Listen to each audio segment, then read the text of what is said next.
लोकसभा चुनाव के 7वें चरण का आज प्रचार प्रसार थम गया।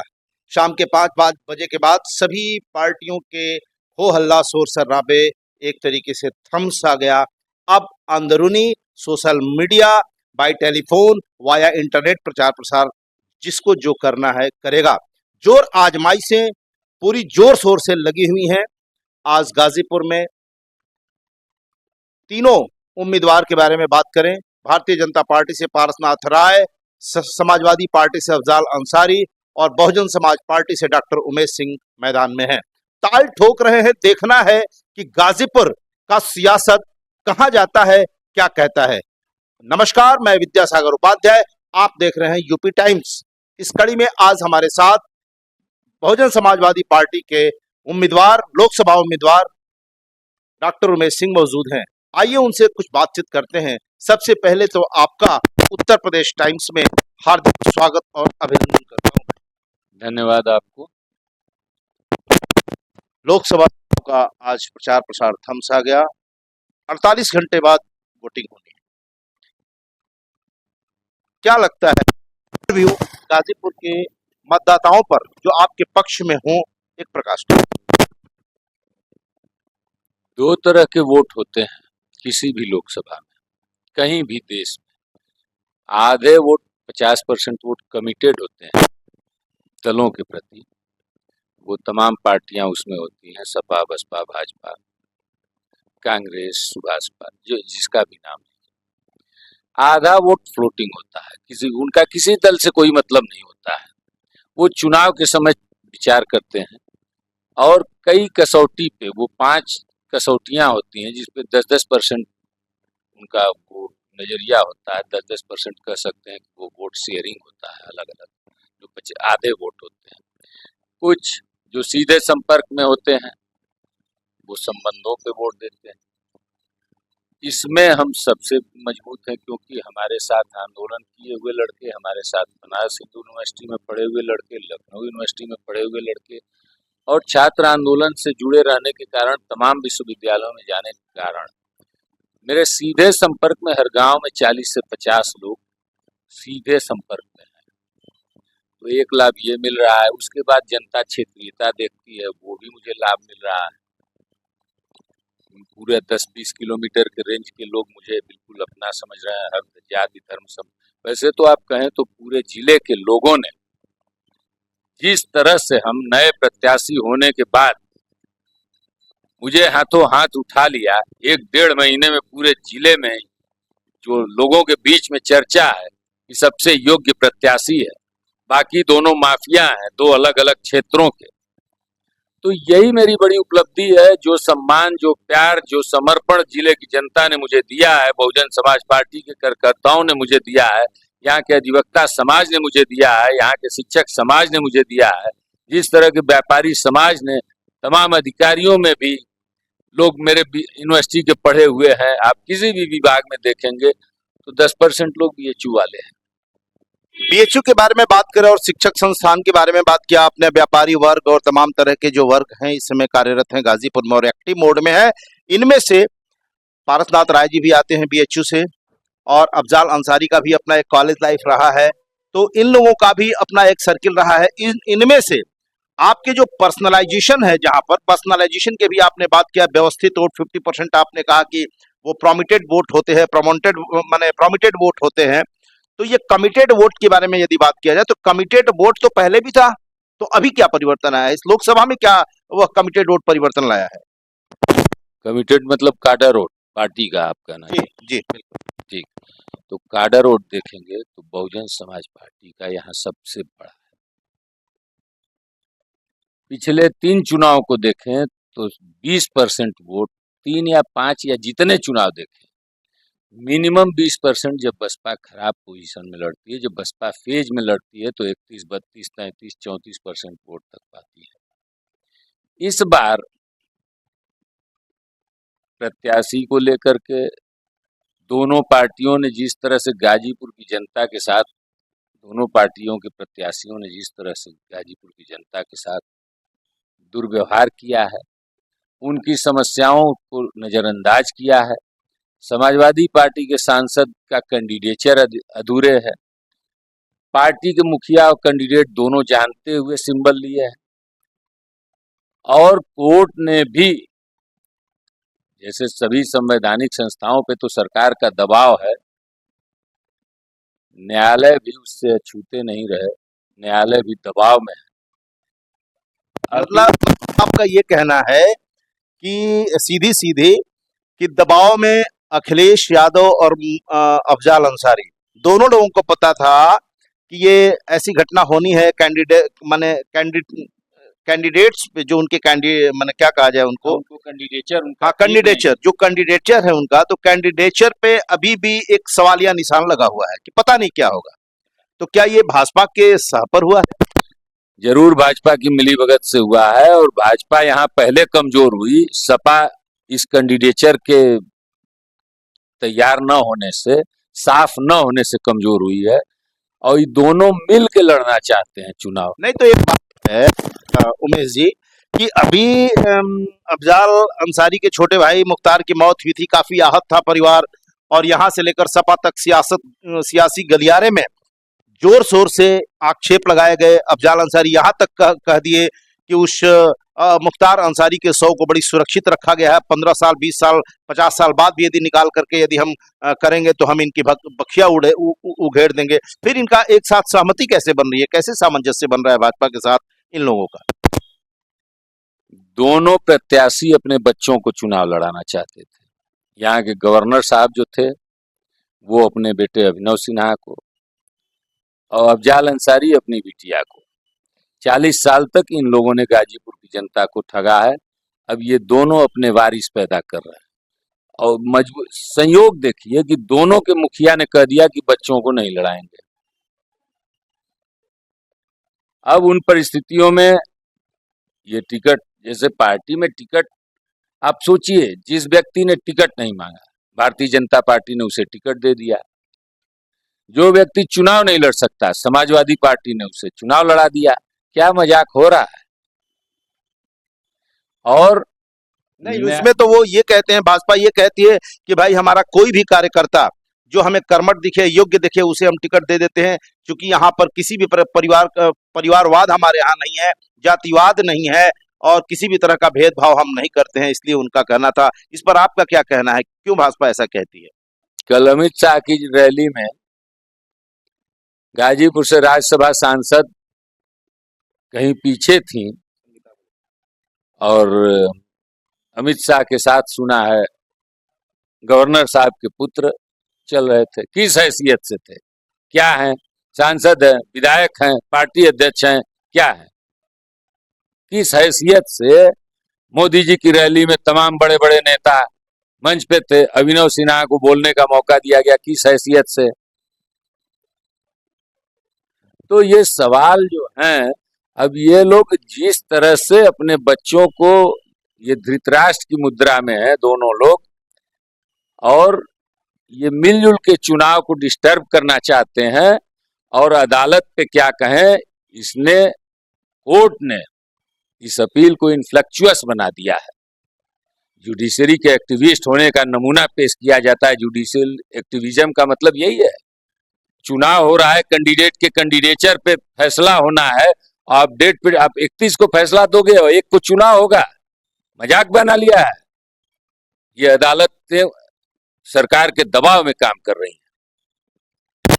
भारतीय न्यायपालिका अब सरकार के दबाव में है, ऐसा कहना डॉक्टर उमेश सिंह का है, और ये फैसला दिन पर दिन बदलते जा रहा है। इसका कहीं न कहीं असर भाजपा का होता हुआ दिख रहा है। इस क्रम में एक और सवाल आपने कहा कि अभिनव सिन्हा किस हैसियत से गृह मंत्री अमित शाह के साथ थे? क्यों नहीं राज्यसभा सांसद डॉक्टर संगीता बलवन थी? क्यों नहीं विशाल सिंह चंचल थे? क्यों नहीं नगर चेयरमैन थी? और मनोज सिन्हा के सुपुत्र अभिनव सिन्हा किस हैसियत से थे? इस क्रम में एक सवाल और आता है कि बहुत सारे ये शीर्ष नेता जो अन्य पार्टीज हैं, इन अन्य पार्टीज के शीर्ष नेताओं का गाजीपुर में आना हुआ है, बसपा का कोई शीर्ष नेता नहीं आया। देखिए, बसपा का काडर इतना मजबूत, इतना संयमित, इतना अनुशासित कि हमें भाग रहा है भाजपा का वोटर, भाग रहा है समाजवादी पार्टी का वोटर, तो उनका शीर्ष नेतृत्व तो परेशान है। हमसे तो बहन जी ने पूछा कि तुम्हारे यहाँ रैली की जरूरत है, हमने कहा बहन जी आपका आशीर्वाद पर्याप्त है। उन्होंने कहा ठीक है, तुम लड़ो, जीतोगे, मेरा आशीर्वाद तुम्हारे साथ। तो आपको क्या लगता है, उनका तो आशीर्वाद मिला है, जनता का आशीर्वाद कितना आपके साथ है? ये आज आप क्या आंकड़ा लगाकर बैठे हैं? मैंने 4 जून को रिजल्ट भी आना है और परसों दिन मतदान भी होना है, क्या लगता है आपको? देखिए, जिस तरह से गाजीपुर की जनता ने, यहाँ के अध्यापकों ने, यहाँ के अधिवक्ता समाज ने, यहाँ के गणमान्य नागरिकों ने, यहाँ मेरे बीएचयू और तमाम यूनिवर्सिटी के पढ़े हुए छात्र और छात्र आंदोलन के साथियों ने, यहाँ बहुजन समाज पार्टी के कार्यकर्ताओं ने, यहाँ हमारे सवर्ण समाज ने, अल्पसंख्यक समाज ने, पिछड़े अति पिछड़े समाज ने जिस तरह से हाथों हाथ उठाया, 1.5 महीने में लोकसभा का चुनाव में सीधे सीधे लड़ने आया, मुझे कहने में गुरेज नहीं कि मैं टिकट लेके मैदान में आया हूँ, और 1.5 महीने में चुनाव जिस ढंग से जनता ने हाथों हाथ उठा दिया है, एक नहीं 1000 बार सलाम करता हूँ गाजीपुर की जनता को और धन्यवाद देता हूँ, और उनके मत के प्रति मैं आश्वस्त हूँ। चुनाव तो परिणाम सब कुछ मेरे सामने है, बस गणना बाकी है। गणना बाकी है, गणना बाकी है, लेकिन सवर्ण की चर्चा की आपने, आप आए तो सवर्ण की बात होने लगी। कितने सवर्ण आपके साथ हैं आज, जब से अमित शाह जी, नरेंद्र मोदी और योगी आदित्यनाथ का आना हुआ, तब से ऐसी माने चल रहा है हवा कि सवर्ण भी आपसे बिछड़े बिछड़े से दिख रहे हैं? ऐसा है कि अमित शाह और योगी आदित्यनाथ की अपनी अपनी खेमेबंदी है। अभी कल अमित शाह ने जो रोड शो किया, उसके पोस्टर बैनर में आप योगी आदित्यनाथ की फोटो नहीं देखेंगे, और ये जो दोनों गुजरात की लोग हैं जो गुजरात मॉडल लेके देश में लगाना चाहते हैं, भारतीय जनता पार्टी के स्थापित नेताओं को इन्होंने बर्बाद कर दिया है। रमन सिंह हुए, शिवराज चौहान हुए, वसुंधरा राजे, अब जोगी जी का नंबर है, अगला नंबर इन्हीं का है। राजस्थान मध्य प्रदेश में सरकार बनने के बाद जिस तरह से वहां के नेतृत्व को दरकिनार किया गया, ये कोई भी राजनीतिक पंडित, राजनीतिक व्यक्ति इसको स्वीकार नहीं कर सकता है। नए नेतृत्व का मतलब क्या? नाऊ धोबी कोई आपका चपरासी बनेगा मुख्यमंत्री? जिन्होंने जो लोग मुख्यमंत्री बनाए गए हैं, कोई जमीन कब्जियाने का केस है, कोई मठ कब्जियाने का केस है, तमाम ऐसी आपराधिक धाराओं में लिप्त हैं लोग, वो आपके आरएसएस के कार्यकर्ता बताते हैं। आप उनको कुलीन और शालीन बताते हैं। भारतीय जनता पार्टी में अपराधियों की बड़ी संख्या है। जो इधर अपराधी नहीं आते उन्हें जेल में डाला जाता है, और जो उधर से इधर आते हैं उन्हें वॉशिंग मशीन में डाला जाता है। ये खेल है भाजपा का। वॉशिंग मशीन में डाला जाता है, जो भाजपा की तरफ नहीं आता है, जो आता है उसे तरजीह मिलती है, जो नहीं आता है उसे जेल भेजा जाता है, ऐसा कहना डॉक्टर उमेश सिंह का है। बट एक चीज है, आप क्या मानते हैं, आपका निकटतम प्रतिद्वंदी कौन होगा, या कोई नहीं है टक्कर? कोई मुकाबला नहीं है यहाँ। दोनों लोग अपनी जमानत बचाने के लिए लड़ लें, दूसरा तीसरा स्थान पाने के लिए लड़ लें। मुकाबला साफ है, बस गणना बाकी है।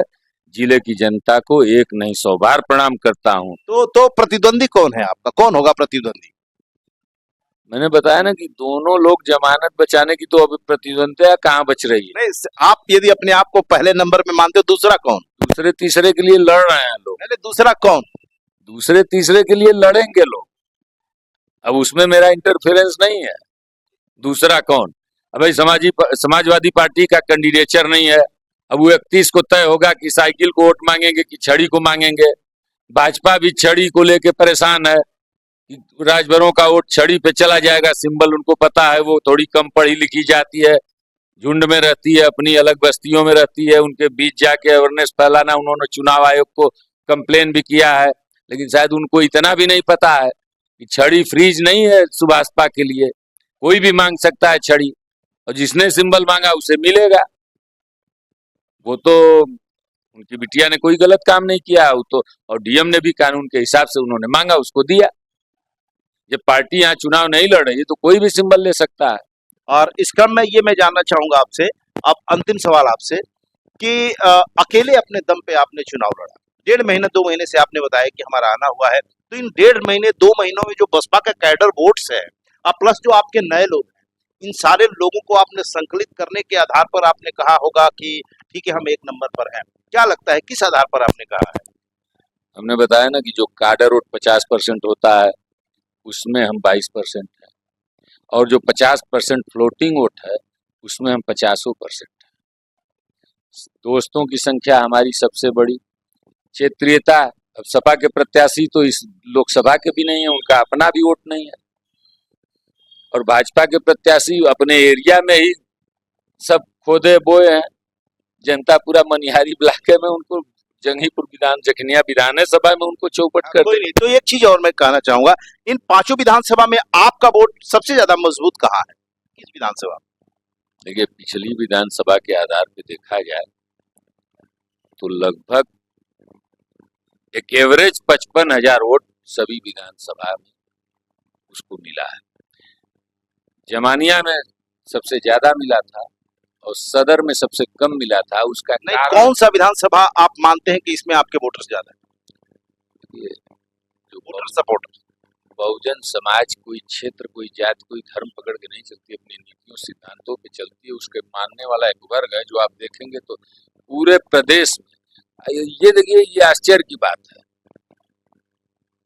22% वोट गाजीपुर में पोल होता है, नहीं 21%, मतलब 20.85% गाजीपुर में पोल होता है। 2022 की विधानसभा, 2019 की लोकसभा, 2017 की विधानसभा, 2014 की लोकसभा, 2009 की लोकसभा, इंटैक्ट 20%, 21%, 20.8%, 20.5 और 21 के बीच में हर विधानसभा में ये वोट पाई है, जो ये चुनाव जीत नहीं पाई तब। और 2019 में अलायंस हो गया तो इसका परसेंटेज फिर भी वही रहा, चूंकि आधे सीटों पे लड़ी। स्टेट लेवल पे देखा जाए तो वही 19.5% वोट पाई, और गाजीपुर में देखा जाए तो 21% वोट पाई। तो मतलब कि कौन सा विधानसभा आप मजबूत मानते हैं अपने बसपा के? देखिए, जीतने वाले प्रत्याशी का कोई एक जगह नहीं होती, वो हर विधानसभा लीड करता है। 5 विधानसभा में एक तरफ से शुरू करेंगे। नहीं, हमारा मतलब है अभी 4 तारीख को गणना है, मतगणना तो 4 तारीख को है ना, लेकिन आज आंकड़ा आपका कौन सा विधानसभा जो है आपको लगता है कि नहीं यहाँ हमारे मतदाता ज्यादा है? देखिए, हमें ये लगता है कि जखनिया, सैदपुर और जमानिया, इस 3 विधानसभा में तो बहुत ज्यादा है। मेरा व्यापक आधार है, इसमें कोई कहीं टिकेगा नहीं। मतलब तीनों विधानसभा में आप पूरी तरह लीड कर रहे हैं? बड़े अंतर से लीड कर रहे हैं, लीड तो 5 में करें। और ये सब धराशायी हो जाएंगे, जितने भी सपा के दिग्गज हैं, भाजपा के दिग्गज हैं, सारे के सारे लोग चूंकि धराशायी होंगे और आप लीड कर रहे हैं। अपने बच्चों को लेके इन्होंने, ये जनता में इतना एक्सपोज हो गए हैं, अपने बेटा को लेके मनोज सिन्हा और जाल भाई अपनी बिटिया को लेके, कि ये लोग आंखें बंद कर लिए हैं। हुनर केवल इनके बच्चों में है, बाकी जिले की जनता नकारा है, योग्य नहीं है चुनाव लड़ने के या किसी भी। तो ये जनता देख रही है, और एक सिरे से दोनों लोगों को खारिज किया जा रहा है इस बार। दोनों, जैसे 2 गुजरात से आके, गुजरात मॉडल मैंने एक बार फिर बताया कि दिल्ली में काबिज हो गए, और वैसे ही 2 जिले के बाहर, इस संसदीय क्षेत्र के बाहर के लोग आके गाजीपुर में 40 साल से काबिज थे। अब बस दोनों के दिन आ गए। गुजरात मॉडल नहीं चलेगा, गाजीपुर में डॉक्टर उमेश सिंह का कहना है कि अब दिन लद गए हैं भाजपा के, अब नहीं दिखेगी। राजस्थान और मध्य प्रदेश जैसे जगहों में पत्ता साफ होने के बाद अब इनका गाजीपुर और उत्तर प्रदेश से भी पत्ता साफ होने वाला है, ये कहना है। उत्तर प्रदेश टाइम से बातचीत करने के लिए आपका बहुत बहुत धन्यवाद। जी, शुक्रिया।